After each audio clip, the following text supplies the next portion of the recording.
चुनाव आयोग ने शनिवार दोपहर 3 बजे विज्ञान भवन से लोकसभा चुनाव की तारीखों का ऐलान कर दिया। इसके बाद से तमाम राजनीतिक दल चुनावी पिच तैयार करने में जुट गए हैं। बात आंध्र प्रदेश की करें तो यहां रसातल पर आ चुकी कांग्रेस पार्टी को सीएम जगन मोहन रेड्डी की बहन और कांग्रेस प्रदेशाध्यक्ष वाईएस शर्मिला से खासी उम्मीदें हैं। वाईएस शर्मिला आंध्रा में पार्टी की खोई हुई जमीन को वापस पाने के लिए मेहनत कर रही हैं, तो वहीं अब उनका साथ देने तेलंगाना सीएम रेवंत रेड्डी भी पहुंच गए हैं। रेवंत रेड्डी राज्य में पार्टी के लिए चुनावी पिच तैयार करने में जुटे हैं। इसी कड़ी में उन्होंने एक जनसभा को भी संबोधित किया। रेवंत रेड्डी की लोकप्रियता का अंदाजा इसी बात से लगाया जा सकता है कि उन्हें देख जनता बेहद उत्साहित हो गई और जमकर नारे लगाने शुरू कर दिए। इस दौरान रेड्डी ने पार्टी का पोस्टर भी जारी किया। आप भी देखिए वीडियो।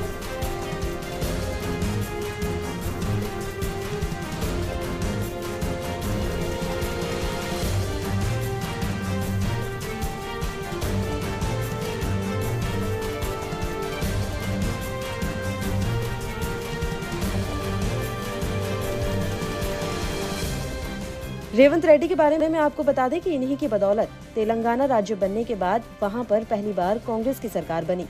कांग्रेस ने उन्हें सीएम बनाकर युवा नेताओं को सियासी संदेश देने की कोशिश की है कि बड़े पद युवा नेताओं को दिए जा सकते हैं, बस उनमें सियासी क्षमता होनी चाहिए। कांग्रेस में पुराने और बुजुर्ग नेताओं का दबदबा है। ऐसे में रेवंत रेड्डी को कांग्रेस अब आंध्रा में भी उदाहरण के तौर पर पेश कर रही है। युवाओं के बीच रेवंत रेड्डी की अपनी ही एक अलग लोकप्रियता है।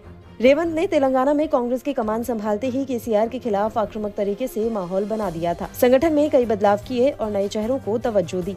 गांव से लेकर शहर तक पार्टी को खड़े करने के लिए पदयात्रा की। कांग्रेस कार्यकर्ताओं में नया जोश पैदा किया, जिसके चलते सत्ता बदलाव के बाद मुख्यमंत्री का ताज उनके सिर सजा। ऐसा ही एक प्रयोग कांग्रेस ने आंध्रा में भी किया है। वाईएस शर्मिला जैसी युवा महिला नेता को प्रदेश की कमान सौंपी। अब कांग्रेस वाईएस शर्मिला और रेवंत रेड्डी की लोकप्रियता को भुनाने की कोशिश में लग गई है। रेवंत रेड्डी दक्षिण राज्यों में कांग्रेस का जाना पहचाना चेहरा बन चुके हैं। आंध्र प्रदेश में भी कांग्रेस की पिच तैयार करने के लिए रेड्डी लगे हुए हैं और इसी के चलते उन्होंने विशाखापट्टनम में जनसभा की। जनसभा में रेड्डी ने कहा कि भले ही तेलुगु राज्यों को क्षेत्र द्वारा विभाजित किया गया था, लेकिन वे आंध्र प्रदेश के लोगों के लिए हमेशा खड़े रहेंगे। प्रदेश को जब भी कोई सख्त जरूरत हो। उन्होंने जोर देकर कहा कि राज्य बड़े मुद्दों में फंस गया है, क्योंकि कोई भी नहीं है जो केंद्र सरकार के खिलाफ आवाज उठा सके। इस बात पर जोर देते हुए कि एपी को एक ऐसे नेता की आवश्यकता है जो पूर्व मुख्यमंत्री वाईएस राजशेखर रेड्डी की आकांक्षाओं को पूरा कर सके। रेवंत रेड्डी ने आगे बोला कि वाईएसआर अविभाजित आंध्र प्रदेश के लोगों तक पहुंचने में बिना शर्त रहा है। वे बीजेपी सरकार के सामने कभी भी घुटनों के बल नहीं बैठे थे, जैसे अब वाईएसआरसीपी और टीडीपी दोनों झुक रहे हैं। ये जानने की जरूरत है कि वाईएसआर का सही वारिस कौन है। वाईएसआर का मतलब वाईएस शर्मिला रेड्डी है और उनके नाम में वाईएसआर शामिल है। आंध्र प्रदेश कांग्रेस कमेटी के प्रमुख की लड़ाई की भावना की सराहना करते हुए रेवंत रेड्डी ने कहा कि वे आंध्र प्रदेश के लोगों की खातिर संघर्ष करेंगे, भले ही इसके लिए उन्हें अपनी जान ही क्यों न गंवानी पड़े।